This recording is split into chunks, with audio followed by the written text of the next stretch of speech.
Hello, Soulbridge Tribe. It's Julie here, presenting you another video, and this time on a very cold day. And I usually wing it during my discussions. They're not very professional. I'm not going for broke here. I'm having honest discussions with you about the things that I think matter. And one interesting conversation that came up recently was about older people dating and, doing the S thing, the S word, right? Are we allowed to post that on YouTube? I don't even know. Anyway, I'll try not to be too out there with my comments. Let's talk about older dating. I saw an interesting cartoon once where they showed what a woman looks like in the mirror. What does she see when she looks in the mirror? And it shows a very thin woman looking in the mirror thinking that she's fat. And then it shows what do men think they look like when they look in the mirror. And it showed a man with a big round beer belly looking in the mirror thinking he looks great, right?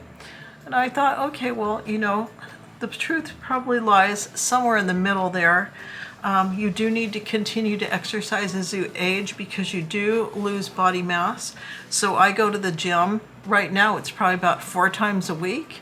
And then I have a hot tub and swimming day too because I want to reward myself for my hard effort.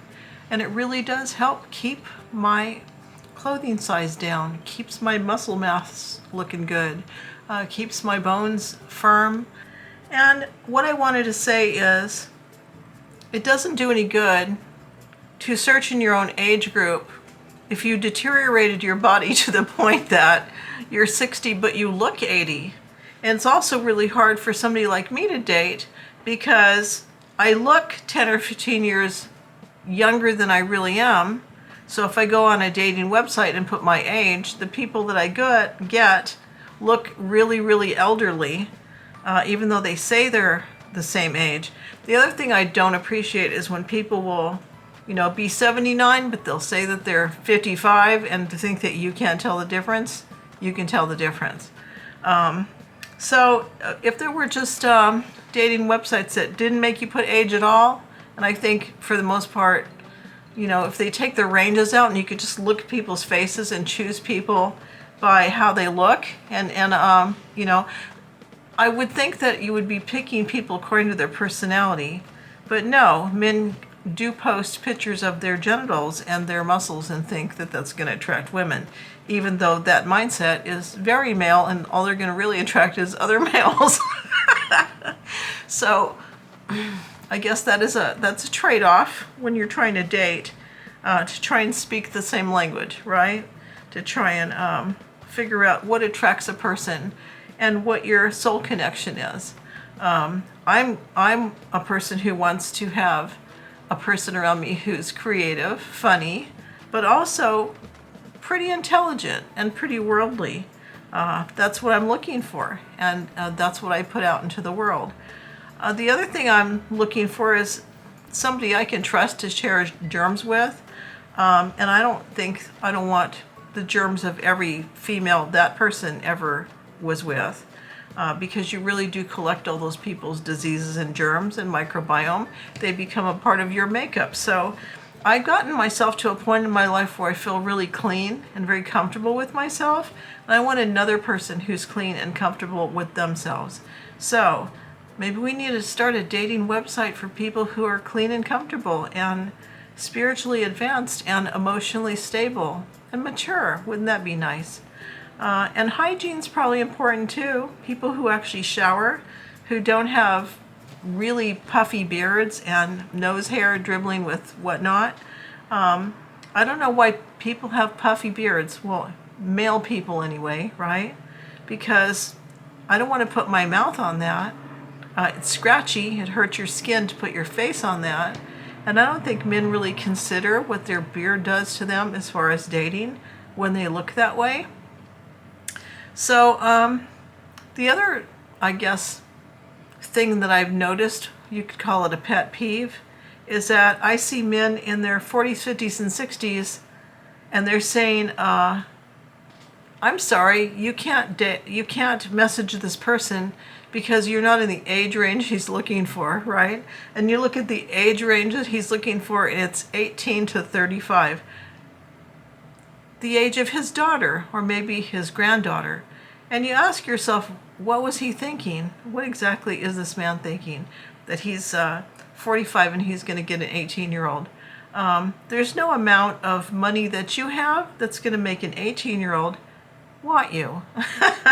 You don't look like an 18-year-old male. You don't act like an 18-year-old male.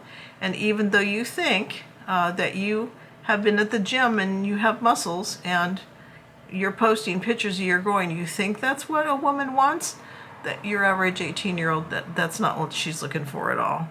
In fact, women, if you have a chance to post comments below what you're looking for in a man, what you think an ideal partner should look like, I think I pretty much summarized the woman's take on that.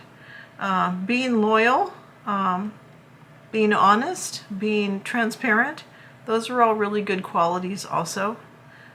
Having your finances together, not because somebody wants to turn you into their own personal bank, but because I don't want to finance a person. I don't want a boyfriend just because he's looking for someone to hook up with because he needs an income. And he's hoping that I will do all the cooking so that I'm buying all the food. And if he can't afford restaurants, well, I'm financing his meals. I had 2 interesting, very short conversations with men that I did not choose to date. And both of them asked the same questions. Where do you live? And can you cook?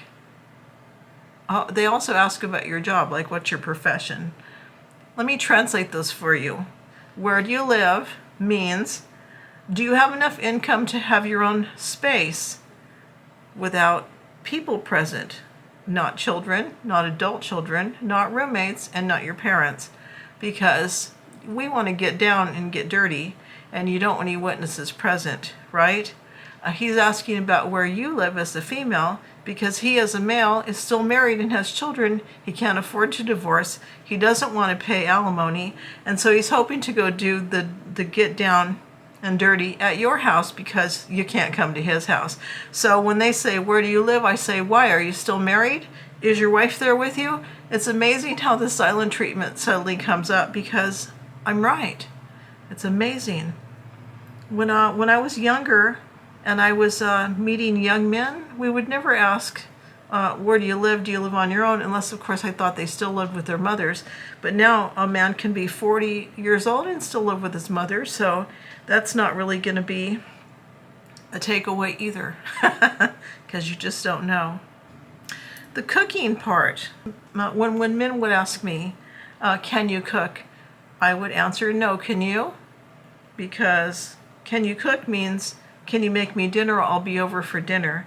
And they'll be over every night for dinner if you're willing to keep buying the food and paying the bill for food. And to me, that's a red flag. All your money's going to child support, isn't it? So you don't have any money and you need somebody else to feed you. And you need a place to sleep. So what kind of job do you have is secret code for how much income do you make? Do you have enough to finance a vacation or a boat trip or to buy some objects that I can share with you? In other words, how can you freeload or mooch off another person? I got that word mooch from a relative once who was staying with people for year upon year. All right, so when I'm trying to date a mature, emotionally sound, balanced person, I am looking at the pictures. I'm looking in their eyes. I'm looking to see if they're a serial killer, if they look like they're going to be a stalker. I'm looking for any signs of mental illness, instability. Looking for tattoos because I want to see if they were institutionalized before or maybe they were an inmate. I guess you just look for different things when you're older, when you're dating. And when I don't find that, if I don't find that, I'm okay with myself. I'm okay with waking up by myself in the morning, taking up both sides of my bed, having a nice cup of coffee with myself, dressing nicely, practicing good hygiene, exercising, going out to see things, doing my hobbies, doing the things that I love. I'm okay with myself. I love myself. I respect myself. I do expect you all to do the same thing as well.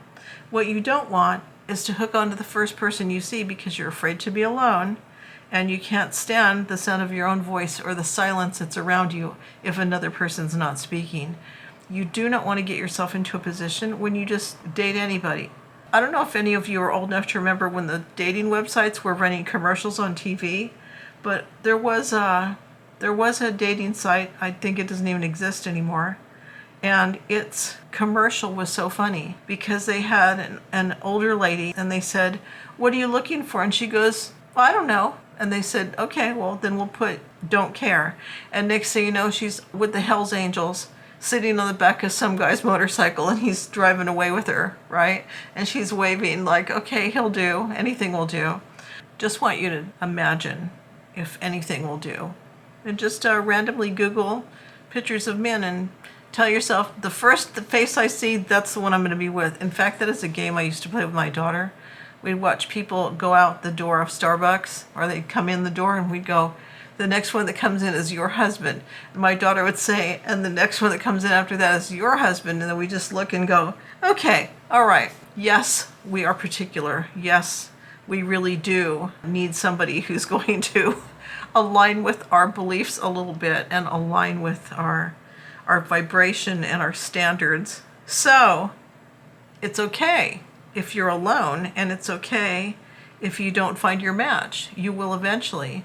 But you do need to be picky. You do need to have some standards because you do not want to end up with anybody. It's a pretty uncomfortable situation to listen to people who get into relationships where they didn't know a person well enough or really didn't see the guard dog that was behind the Prince Charming. And over time, that guard dog starts to come out and then the relationship deteriorates and you end up with a person that you don't recognize. Really? Are you the same person? So it takes time to flesh out a person's habits, their beliefs, their attitude, and their demeanor. Hold themselves accountable, the way they feel about their place in the universe, their spiritual centeredness.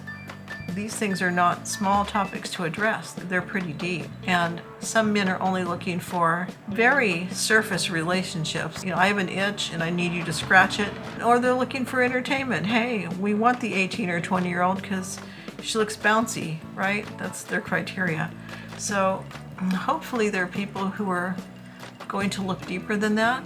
And if they're not, then it's okay. It's okay if you love you. And hold out for the good ones. They are out there. And put your comments below, like, share, subscribe, scroll down to click on more and find the link that's Buy Me a Coffee. And please, buy me a coffee if you can. I'm in this to win it, and I'm in it for you. Stay luminous and have a great day.